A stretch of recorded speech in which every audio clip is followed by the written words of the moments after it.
This community update was brought to you by U-Radio. About 390 million years ago, a fish died, but that isn't the end of its story. Fast forward to 2023, Dr. Melina Jobbins is observing some fragmented fossils from the 90s in the collections at the Manitoba Museum.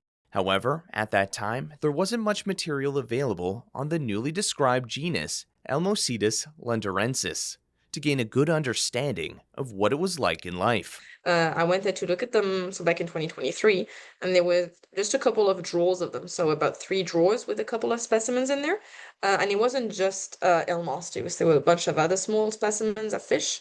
So there were maybe a handful of specimens of this animal, a handful of fossils of that fish. And I thought, okay, so either there's really not much of them, or it's just underexplored, which is, I suspected this was most likely. Although it may not seem like it now, a significant portion of Manitoba's geological history was spent underwater. This has led to the province being a perfect place to find fossils of underwater creatures. So last year, Dr. Jobbins was granted access to the quarries in which these specimens were previously found, and luck was on her side. She made a major discovery in only about 30 minutes of searching.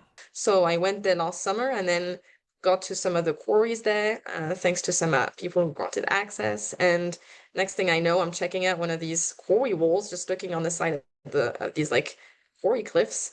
And right there is a piece of placoderm just resting there, waiting to be discovered. Just waiting there like, hey. Dr. Jobbins is a postdoctoral fellow at the University of Manitoba, researching Manitoba during the Devonian period, particularly the time around 380 to 390 million years ago. The new genus, named lundarensis, is based on the area in which it was found, at Lake Manitoba near Lundar. The placoderm was originally under a different name and was first described by a University of Manitoba graduate student in 1996.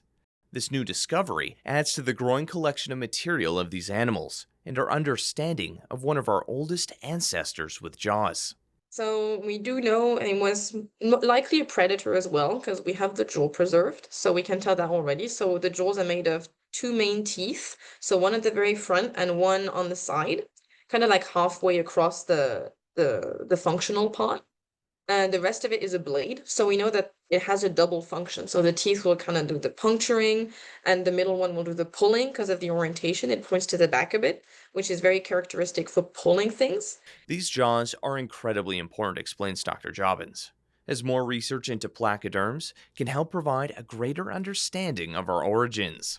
Hopefully this can help us with understanding a bit further what placoderms are being used for, which is understanding the origins of jaws and teeth. So I'm going to use this in further research to understand how jaws evolved and as well as teeth evolved in the first place.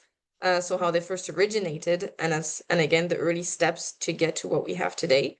Dr. Jobbins will be getting her hands dirty again, heading out into the field to find some more specimens and other fauna from this period. She will also examine other formations, some older and some younger, to observe how species have evolved over the eons. As for the fish that was poking out of the side of the quarry, you can find it in the Geological Science Museum in the Wallace Building on the Fort Garry campus at the University of Manitoba. You're listening to U-Radio, where diverse voices connect. Stay tuned for more stories and insights that matter. With U Multicultural and the Local Journalism Initiative, I'm Ryan Funk.